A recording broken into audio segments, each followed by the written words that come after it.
नवरी नटली आणि 2च दिवसात सटटली. लग्नाचे आमिष दाखवून दागिने लाखो रुपयांना गंडा घालणारी टोळी जेरबंद. अटक केलेल्यांमध्ये एका महिलेसह 2 तरुणींचा समावेश. लग्नाचे स्वप्न उराशी बाळगून बोगल्यावर चढलेल्या एका तरुणाचा संसार सुरू होण्यापूर्वीच मोडला. जेव्हा लग्नानंतर अवघ्या 2च दिवसात नवरीनं घरून पोबारा केला. कोपरगाव तालुक्यातील रवंदा येथील एका तरुणाची लग्नाचे आमिष दाखवून लाखो रुपये आणि सोन्या चांदीच्या दागिन्यांसह फसवणूक करणाऱ्या लुटेरी दुल्हन टोळीचा कोपरगाव तालुका पोलिसांनी पर्दाफाश केला आहे. या प्रकरणी पोलिसांनी नाशिकमधील एका महिलेसह 2 तरुणींना शिताफीने अटक केली असून टोळीतील अन्य 3 आरोपींचा शोध युद्धपातळीवर सुरू आहे. मिळालेल्या माहितीनुसार रवंदा येथील फिर्यादी तरुणाला आरोपींनी संगनमत करून लग्नाचे आमिष दाखवले होते. या बदल्यात संशयितांनी फिर्यादीकडून 2,29,000 रुपये रोख रक्कम, सोन्याचे दागिने आणि चांदीच्या वस्तू उकळल्या. 21 सप्टेंबर 2025 ते 31 ऑक्टोबर 2025 या कालावधीत हा सर्व बनाव रचण्यात आला.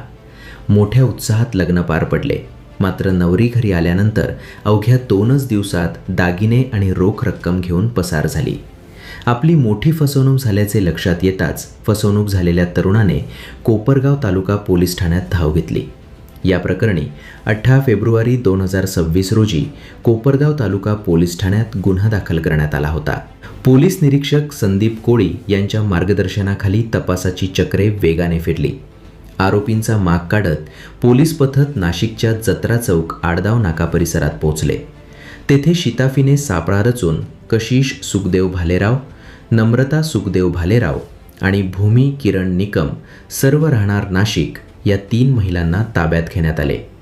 न्यायालयाने त्यांना पोलीस कोठडी सुनावली असून कोठडी दरम्यान आरोपींनी संगनमताने खोटे लग्न लावून फसवणूक केल्याची कबुली दिली आहे. पोलिसांनी त्यांच्याकडून गुन्ह्यातील रोख रक्कम आणि दागिने हस्तगत केले आहेत. या गुन्ह्यात अंगणगाव येवला येथील अशोक तान्हाजी काळे, वनिता अशोक काळे आणि नाशिकचा गोकुळ चिंदा पानकर हे अद्याप फरार असून पोलीस त्यांचा शोध घेत आहेत. ही धडाकेबाज कारवाई पोलीस अधीक्षक सोमनाथ घारगे, अपर पोलीस अधीक्षक सोमनाथ वाकचौरे, पोलीस उपाधीक्षक अमोल भारती यांच्या मार्गदर्शनाखाली कोपरगाव तालुका पोलीस आणि श्रीरामपूर मोबाईल सेलच्या पथकाने यशस्वीरित्या पार पाडली.